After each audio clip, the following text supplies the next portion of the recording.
Good morning. You are listening Pooja Kushwaha, your news anchor of Lavafara Media. Here we bring you latest updated news of 18th June from around the world. Yoga brings together physical and mental disciplines to achieve a peaceful body and mind. It helps manage stress and anxiety and keeps you relaxing. It also helps in increasing flexibility, muscle strength, and body tone. Ms. Mamta Agrawal is a fitness model, yoga trainer, and dietitian from Mumbai. You also connect with her on her Facebook page Mamta Agrawal and her Instagram page mamta.agrawal.94. Sinopharm jumps most in 5 years on COVID-19 vaccine results.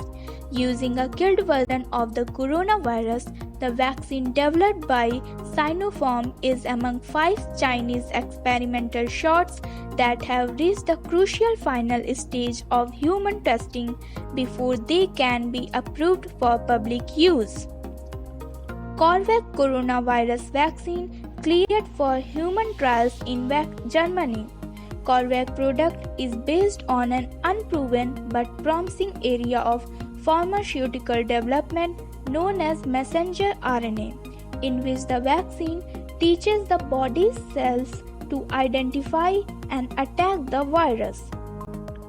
Singapore scientists discover 5 antibodies that can combat COVID-19. Human trials for the lead antibody AODO1 will commence in the coming months, pending approval from the Health Science Authority, said the Defense Science Organization Laboratories.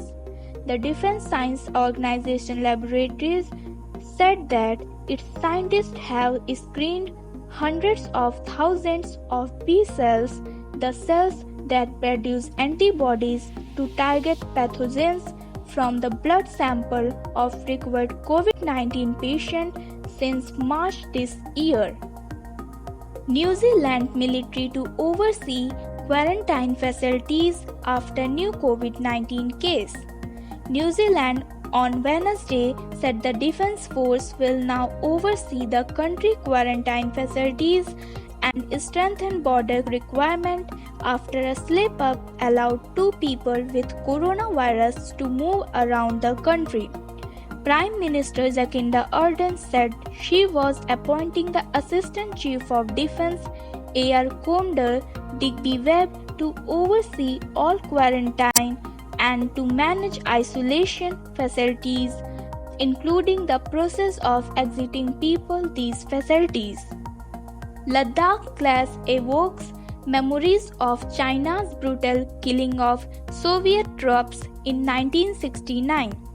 The build-up of Indian and Chinese troops along the LAC led to what Indian officials described as violent face-off on Monday night, when Chinese troops sought to alter the status quo in Golban Valley along the LAC. I, Pooja Kushwaha, come with new updates tomorrow. Stay tuned with us. Have a great day ahead. Thank you.